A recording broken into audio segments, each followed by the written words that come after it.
Hey everyone, and welcome back to Dishwasher Rusa. Calm, with winter in full swing, we've been getting a question a lot. Is it safe to run your dishwasher if it's in a garage, a shed, or even an outdoor kitchen when temperatures drop below freezing? The short answer is, it's a big risk.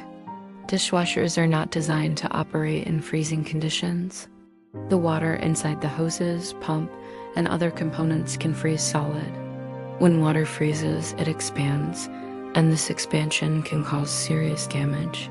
We're talking cracked hoses, a broken pump, or even a split water inlet valve.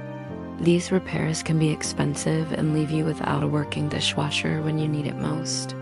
So if your dishwasher is exposed to freezing temperatures, it's best to winterize it properly or avoid using it altogether until things warm up. For more tips and tricks on dishwasher care, be sure to visit our website, dishwasherrusa.com. Thanks for watching.